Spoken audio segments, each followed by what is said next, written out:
Hey, it's Jeremy from OpticHouse.com. So, I have mentioned before in a few previous drawing videos, I think I've shown some of me drawing these demons, and particularly the demon monster that's formed when all of them sort of bundle up together like Voltron, form this giant super mega monster.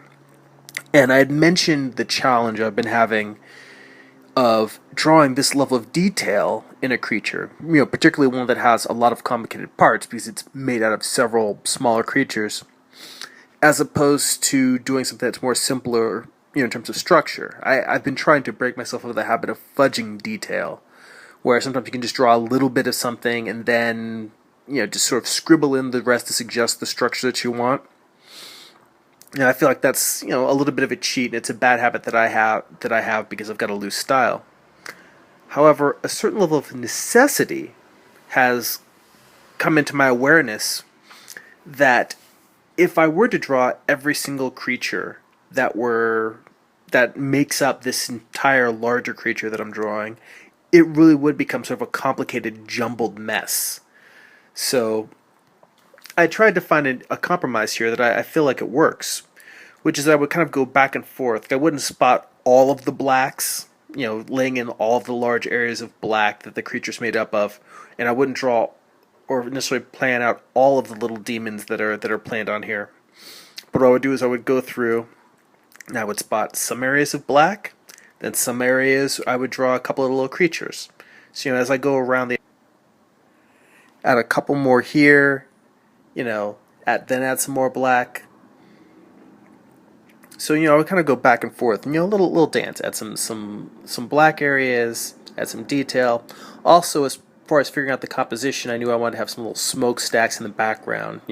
Just figuring out all the different areas that are going to make up the major masses of the panel helped me in terms of figuring out the entire balance, in terms of how much dark was going to be in the creature, how much detail was going to be in it. So I go back and forth, and that's kind of the part here. Interestingly enough, I realized as I was going along that there's a little bit of a correlation between doing this kind of drawing, the details on the creature, and suggestions I had made about drawing backgrounds where you can use the figures that are inside a background to fill up all that area, not only to make it feel more populated, but for a lot of artists, drawing the human form is what we focus on more frequently. I mean, some people specialize in cars, vehicles, landscapes, and backgrounds. But when it comes to comic books and narrative storytelling, a lot of it tends to focus on the human figure. In the same way that you can fill up a background by putting in, some of the pieces of the structure, but then doing a lot of human figures, it actually makes it, in my mind, a little bit easier to work out that structure. I realized the same thing was true for this creature, where I can just fill it in with all of these little, not necessarily stick figures, but skeleton figures of the demons. And I feel like, it came together. I actually had a lot of fun on this page, but, by the time I relaxed and got into the groove of it, I was enjoying it a whole lot more. It also got me thinking about some other artists that I've been more influenced by, artists who handle detail well. One of the ones I was thinking of was Brian Stelfreeze.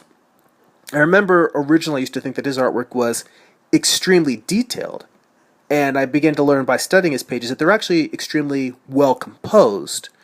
There's a black and white comic series he did called Gun Candy, and I remember when looking at the panels, I realized it wasn't that he was drawing a tremendous amount of detail, it's just that he was drawing everything, but in a very simple structure where he just captured the essentials, not necessarily stripping it down to cartooning, but capturing just what was essential about each door frame, each character, each gun, each human figure. And I think it worked out really well, so it was something for me to aspire to. It's always nice to look at other comic artists and learn from what they're doing and try to not necessarily copy their techniques, but understand their approach and see how I can utilize that to make my work better.